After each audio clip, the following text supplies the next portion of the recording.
برێت مەگۆرک پیاوە بەهێزەکەی بایدن ئەمجارە لە ناوچەکەدا بەدوای چیدا دەگەڕێت؟ لە سەردانەکەیدا بۆ ئیسرائیل و وڵاتانی ناوچەکەدا بەدوای چه ئامانجێکەوەیە؟ لەم دوایانەدا چەندین لایەنەی سیاسی ناوچەکە بەوە گەشتبین بوون کە ئاسۆی گرێبەست و ڕێکەوتنێکی نوێ لە ئارادایە. لە ژێرجێکەوتی ئەم ڕێکەوتنەدا دەرگا بەڕووی ئازادکردنی بارمتەکانی ئەمریکا و ئیسرائیل و چەند وڵاتێکی تری ژێردەستی حەماس دەکرایەوە. لە بەرامبەردا دابینکردنی سوتەمەنی بۆ نەخۆشخانەکانی غەزە و زیادکردنی هاوکاری مرۆیی و کردنەوەی دەواازەی ڕەفاح دەبوو بە مژدانەی خەڵکی غەزە. بە گوێرەی ماڵپەڕی ئەکسیۆس بەرپرسانی ئەمریکا و ئیسرائیل لە هەوڵی ئازادکردنی 80 ژن و منداڵی دیلی ژێردەستی حەماسدان. لە بەرامبەردا ئیسرائیل زیندانی کراوەکانی فەڵەستین لە زیندانەکانی ئیسرائیلدا ئازاد بکات. ئەم هەوڵە هاوتەریبە لەگەڵ لێدوانەکانی ناتانیاهۆ کاتێک یەکشەممە لە میانی لێدوانێکدا بۆ NBC نیوزچی ڕێکەوتن لەگەڵ حەماس ڕەنگە نزیک بێت.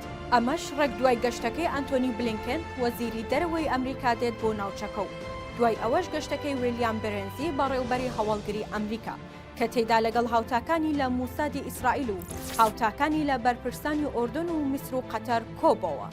لە ئێستادا هەموو ئەوانەی چاوەڕوانی لە سەردانی برێت مەگۆرک ڕاوێژکاری باڵای بایدن بۆ ئیسرائیل شانشینی سعودیا، ئۆردن و قەتەر دەکەن کە بەدوای سێ ئامانجی یەکلاکەرەوەدا دەگەڕێت. یەکەمیان دەستەبەرکردن و یەکلایکردنەوەی ڕێکەوتنی ئازادکردنی بارمتەکان، دووەم ڕێگە خۆشکردن بۆ ئاگربەستی مرۆیی درێژخایەنتر لە غەزە، ئامانجی سێیەمیش ڕێگریکردنە لە سەرهەڵدانی شەڕێکی ناوچەیی خوێناوی. برێت مەگۆرک پیاوە بەهێزەکەی بایدنە لە پرسە ئاڵۆزەکانی ڕۆژهەڵاتی ناوەڕاستە. ئەو ڕوخسارێکی ناسراوە لە بازنەکانی سیاسی ئەمریکادا. لە ماوەی هەفتەکانی ڕابردوودا لەگەڵ ڕاوێژکاری ئاسایشی نەتەوەی ئەمریکا جەیک سۆلیڤان بەشداریان کردووە لە هەوڵەکانی ئازادکردنی ئەو بارمتانەی لالایەن بزوتنەوەی حەماسەوە گیراون. لە هەموو پەیوەندیەکانی بایدندا لەگەڵ بەرپرسانی ئیسرائیل و میسر و قەتەر لەگەڵ تیمی ئاسایشی نیشتمانی ئەمریکادا ئامادە بووە. توانا و کارامەییەکانی برێت مەگۆرک لە سەردەمی جۆرج بوش سەرۆکی پێشووی ئەمریکاوە بەشداری لە سیاسەتدا کردووە. هەروەها لە ماوەی 8 ساڵی باراک ئۆباما و دۆناڵد ترامپدا جێدەستی دیار بووە. بەڵام ئەستێرەی بەختی مەگۆرگ لە سەردەمی سەرۆکی ئێستا جۆ بایدن درەوشایەوە کاتێک پۆستی ڕێکخەری کاروباری ڕۆژهەڵاتی ناوەڕاست و باکووری ئەفریقا لە ئەنجومەنی ئاسایشی نیشتمانی وەرگرت.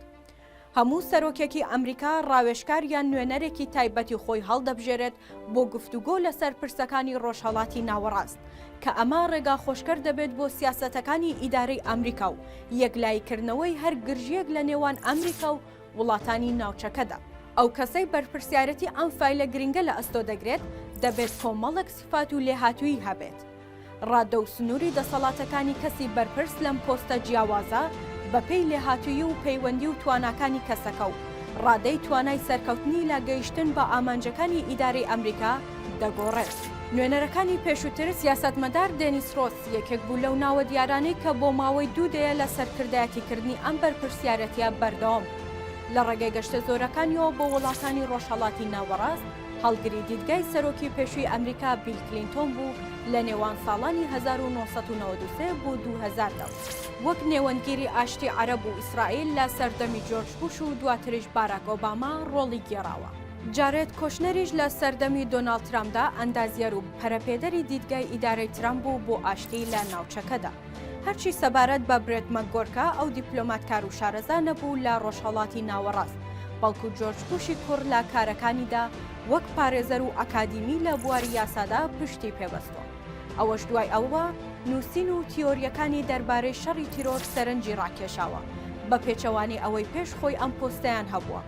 نووسینەکانی مەگۆر پەیوەندی بە پرسی فەڵەستین و نێوەندگری چارەسەرکردنی کێشەی عەرەب و ئیسرائیلەوە نەبوو.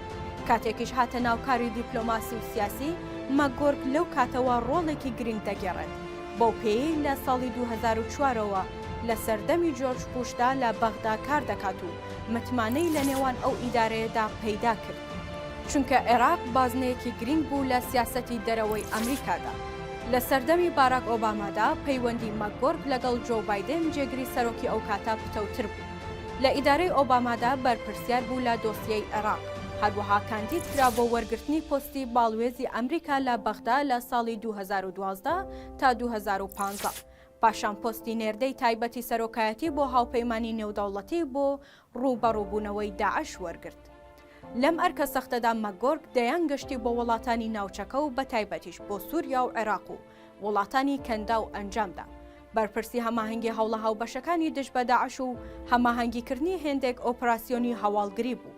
بە پێچەوانی زۆرێک لەو بەرپرسانی کە دوای سەرکەوتنی دۆناڵد ترامپ لە ساڵی 2016 پۆستەکانیان بەجێهێشت، مەگۆرگ پۆستەکەی لە ئیدارەی ترامپ بەردەوام بوو، بەرپرسیار بوو لە پشتگیریکردنی هاوپەیمانانی ستراتیژی نێوان ئەمریکا و سعودیە و ئیماراتی یەکگرتووی عەرەبی. ڕۆڵی مەگۆرگ لە بەڕێوەبردنی پەیوەندیەکانی ئیدارەی ئەمریکا لەگەڵ وڵاتانی ڕۆژهەڵاتی ناوەڕاستدا بەڕوونی لەم گفتوگۆ و توێژانە دەرکەوت کە ساڵی ڕابردوو لە ئامادەکاری بۆ سەردانەکەی بایدن بۆ شانشینی سعودیە کردی. لە ئێستاشدا ڕوخسارە دیارەکەی ئەمریکا لە ڕۆژهەڵاتی ناوەڕاست بە کۆمەڵێک مەلەفی گرنگی خودی بایدنەوە دێتە ناوچەکە و بێدەستکەوتیش لە سەردانەکەی ناگەڕێت.